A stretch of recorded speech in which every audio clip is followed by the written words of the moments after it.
Dan saya selalu bercita-cita pengen jadi hafiz Al-Quran. Harus ada cita-cita dari kita harus jadi hafiz. Sedikit bicara tentang bab hafal Quran buat kita yang gak mondok nih. Kalau teman-teman pengen jadi hafiz, targetnya jangan setahun atau 6 bulan hafal. Itu jadi putus asa nanti.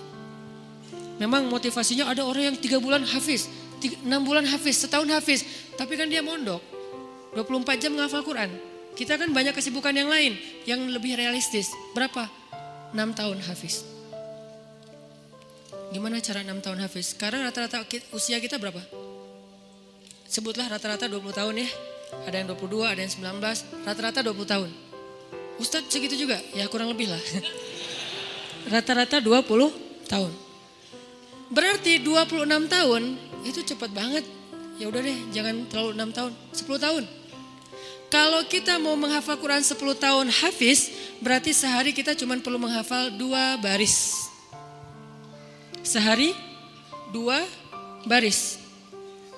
Dibagi 5 waktu sholat. 2 baris itu alif lam mim dzalikal kitabul la raiba fihi hudal lil muttaqin alladzina yu'minuna bil ghaib. Segitu. Enggak sampai 1 ayat kan? Nah, cara ngafalnya subuh alif lam mim, udah beres. Susahnya di mana coba? Subuh teman alif, zuhur dzalikal kitabul la raiba fihi. Asar hudal lil muttaqin. Maghrib alladzina yu'minun. Isya bil ghaib. Selesai. 1 hari 2 baris. Tapi butuh istiqomah, butuh dawam, konsisten. Kalau sehari 2 baris, maka 10 tahun. 10 tahun itu gak lama loh. Saya tuh di Bandung udah 13 tahun, gak kerasa. Seolah-olah baru kemarin saya datang dari Kairo ke Bandung, sekarang udah 13 tahun, gak kerasa gitu aja.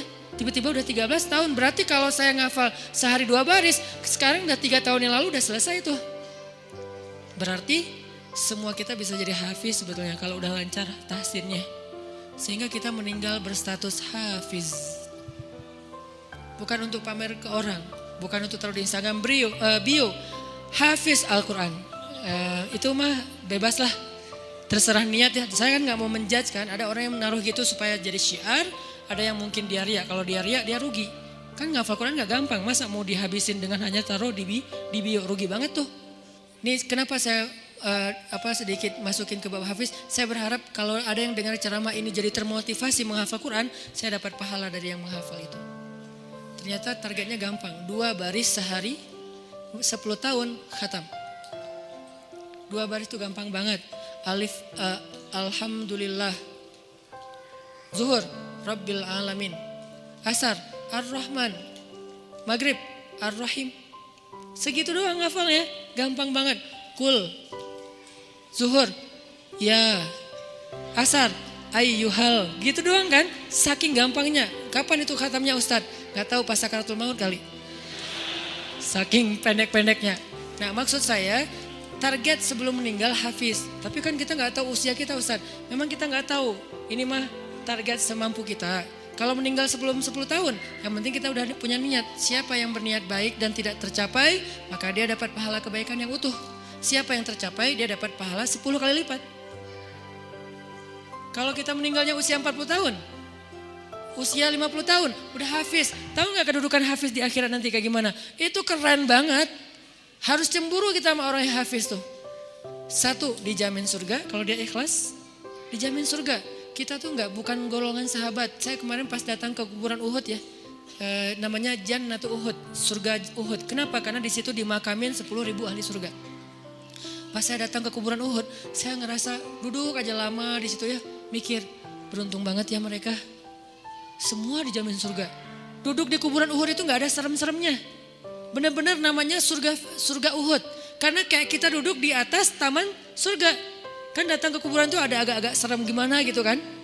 Ini nggak ada seremnya sama sekali, nyaman, merpatinya banyak hingga di atas kuburan-kuburan itu. Dan di atas kuburan itu kita bisa tahu beberapa, ini kuburan Sayyidah Aisyah, ini kuburannya Ibrahim anak Rasulullah, ini kuburannya Imam Malik, ini kuburannya misalnya Fatimah, ini kuburannya Ummu Kulsum, putri-putri Rasulullah. Duduk aja di atas kuburan para sahabat. Beruntung banget ya mereka dijamin surga. Kita nggak dapat kesempatan itu karena nggak sezaman dengan Nabi. Tapi kita punya kesempatan lain. Gimana? Hafiz Al-Quran, dijamin surganya. Dengan syarat ikhlas dan tidak berbuat dosa besar. Dijamin surga.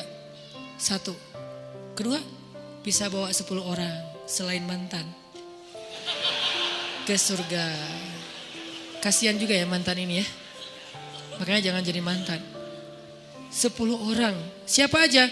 Ayah, ibu, udah pasti tuh. Makanya saya pengen menghafal Quran biar kalau saya khatam, saya ngerasa di dunia tuh belum sempat berbakti sama ibu dan ayah saya. Keburu meninggal pas tsunami. Nanti saya pengen berbaktinya di akhirat. Berbakti di akhirat, hafal Quran. Sehingga nanti di akhirat saya berharap berhusnuzon ke Allah, bukan sok pede ya. Kayak Ustaz udah paling pasti masuk surga aja. Bukan, husnuzon ke Allah. Gak boleh sok pede. Kalau sok pede namanya mentazkiyah diri sendiri. La tuzakku anfusakum. Berhusnuzon ke Allah, Allah maha menepati janji. Saya bisa bawa, mak yuk ikut abang. Kemana bang? Surga. Kan enak ya. Bapak yuk ikut abang kemana? Surga. Kakak saya meninggal juga di tsunami. Itu buat saya ibu kedua saya setelah ibu saya. Karena dia paling banyak berkorban. Kak Yus yuk ke surga. Kemana? Ayo ikut abang. Kemana bang? Surga. Itu tuh kayak goals akhirat goals lah.